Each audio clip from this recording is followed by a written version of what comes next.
Welcome to the League of Legends Champion Spotlight, featuring Gangplank, the Saltwater Scourge.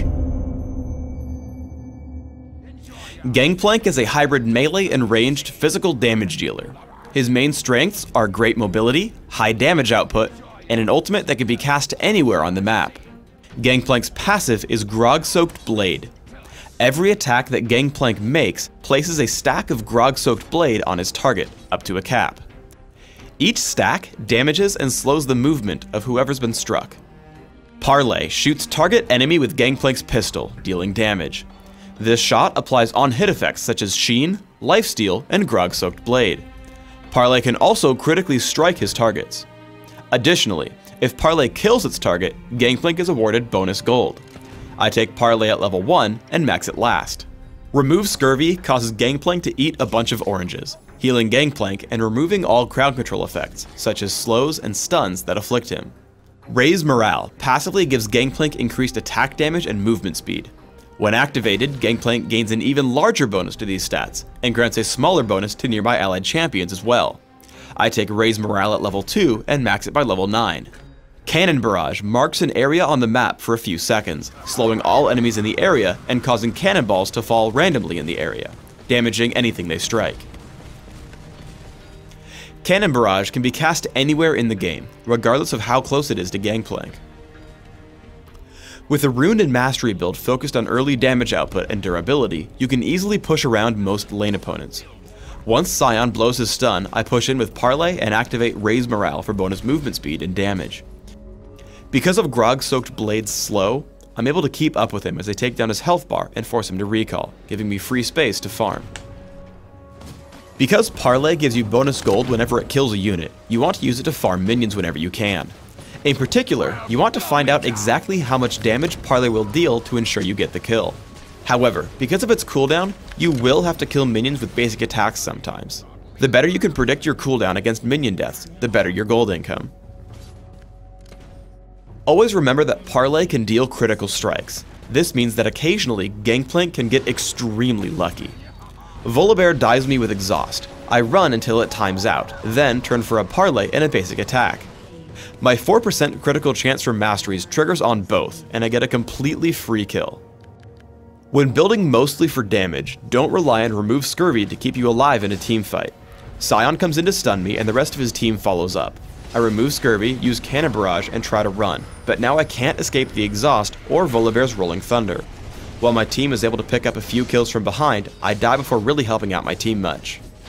Instead, use a couple of tricks to keep you safer. With Cannon Barrage and Summoner Teleport, you can push a side lane and still show up to the battle without missing a beat. As I watch the battle unfold, I look to kill the squishiest targets possible. I blow up the enemy Scion with Parley, then activate Raise Morale and Shirelia's Reverie to give my team supreme positioning. With Annie and Vayne completely split off from the rest of my team, we take down Master Yi and Volibear. Because Gangplank takes on the role of carry, you should find pushing with a minion wave to be very powerful. I'm able to earn a lot of gold, pushing up the minion wave to the windmill and fiddlesticks. Whenever he leaves the turret, I push in with Parley and Grog-Soaked Blade. However, I don't want to dive the turret until I have minions to capture it, so I continue farming. Once they have started capturing the turret, I push in until I notice him channel Crowstorm. Once that ends, I can tank and out-damage Drain with Cannon Barrage and Parley, killing him underneath the windmill and taking the capture. As we get into a teamfight around the windmill, I aim for the squishy targets on the enemy team.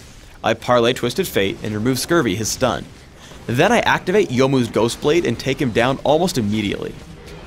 Exhaust and Cannon Barrage help me make short work of Volibear as well, leaving just me and Fiddlesticks. Unfortunately, Fiddlesticks is guaranteed to win a fight against me due to his larger health pool.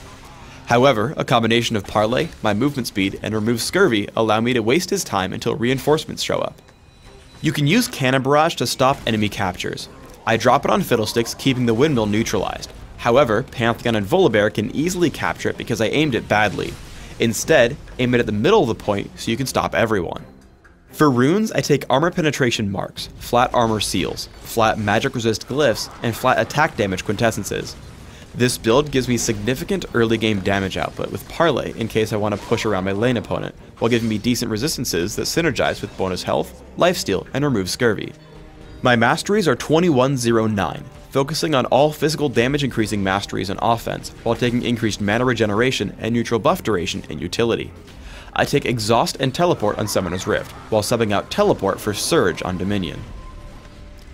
In Classic, I open with a Regrowth Pendant and Health Potion, upgrading to Philosopher's Stone.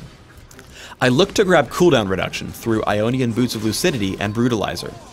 I continue my build with Trinity Force and Shurelia's Reverie for even more damage, utility, and cooldown reduction. By the end of the game, I want to deal even more damage through Infinity Edge and Yomu's Ghostblade, and increase my durability with Guardian Angel or Banshee's Veil. In Dominion, I look for more durability and damage through basic attacks instead of Parlay. I open with Prospector's Blade and Boots of Speed. I rush for a lot of mobility through Berserker's Greaves and Yomu's Ghostblade. I flesh out my damage output further with Sanguine Blade and Infinity Edge. At this point, I'll need more durability, so I look for items like Frozen Mallet, Odin's Veil, and Atma's Impaler. Thanks for tuning in to the Gangplank Champion Spotlight. Please subscribe to the Riot Games YouTube channel above, and don't forget to thumbs us up just below the video.